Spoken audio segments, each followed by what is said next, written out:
everybody, it's your Director of Agronomy, Joseph Danton here. I wanted to go over a couple things.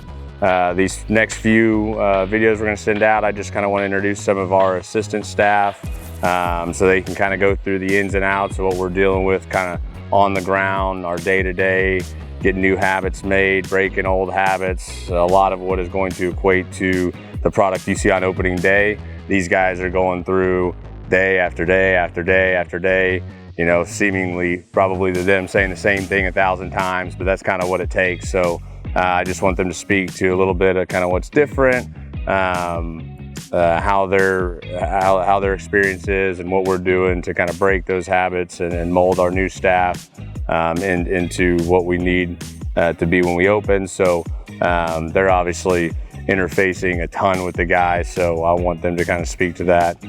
I also wanted to provide just a little update here. We've overseeded, as you can see, all of our Part 3 tees. The west side of the range, the east side, will follow shortly.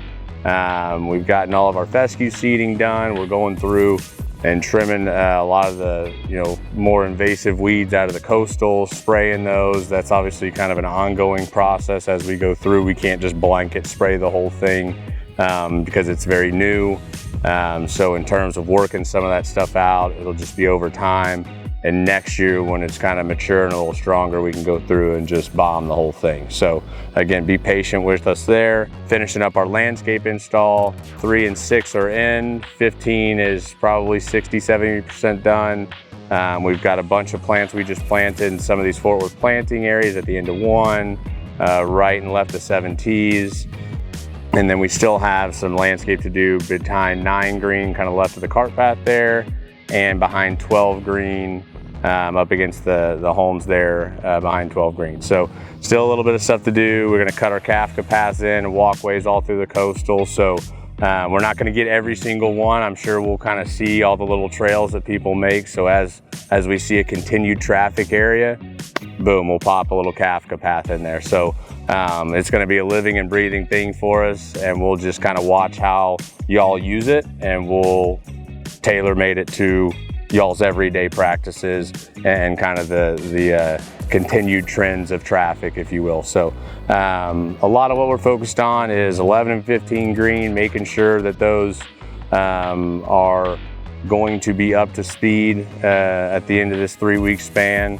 You know, a lot of what we did was, the phase 1 and phase 2 greens, we were able to say, okay, right now these are ready.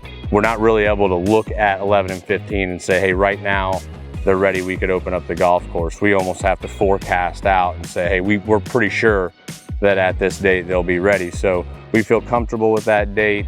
You might see some differences in terms of, kind of smoothness, but just because we open doesn't mean we stop growing in, right? So after we open, this golf course will continue to mature and continue to mature, and that's a large reason why we have those closed days following the opening, is to kind of let this thing continue to grow in.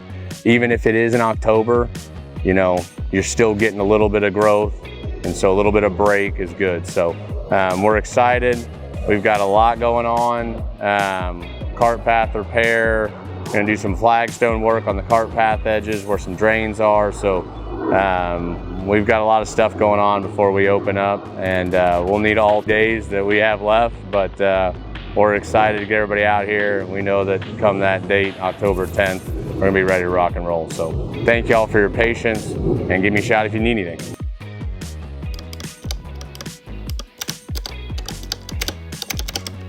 The biggest difference I think that we're seeing in a managerial standpoint is we're having to do a lot more walk mowing.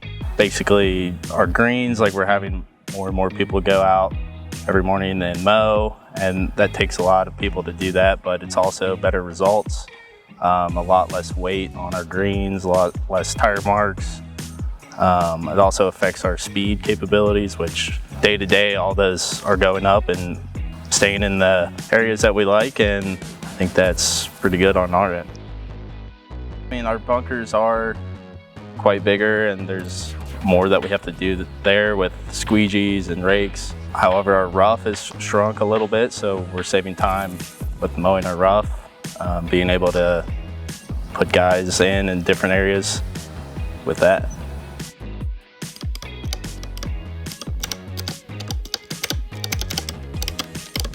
Some of the biggest differences I've seen are the changes in the types of chemicals we're using, depending on the new types of greens that we're sprigging and starting to grow in. Some other changes I've seen, with the new greens as well, is spraying more with a spray hog instead of a large equipment. Some new maintenance practices that we're starting to develop.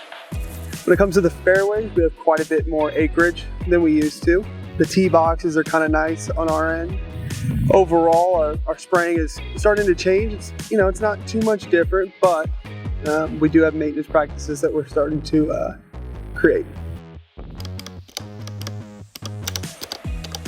There are some jobs that we didn't have before. There's areas of the course that we fly mow, which is kind of like a hover mower that we take out. Areas of the golf course that we don't have the ability to get a machine down into. So I think there's more detailed work, a little bit more detailed work that's been added throughout.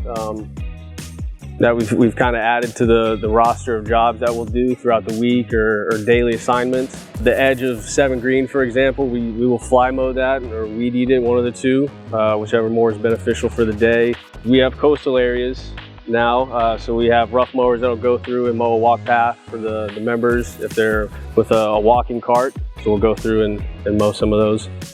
The maintenance on the bunkers is essentially it's the same process. There's a little bit more that goes into it detail-wise because we've got some intricate bunkers that have kind of tight turns in it, and the lips and faces of the bunkers are a little bit bigger than they were before. So sometimes you got to get down in the bunker and weed those edges.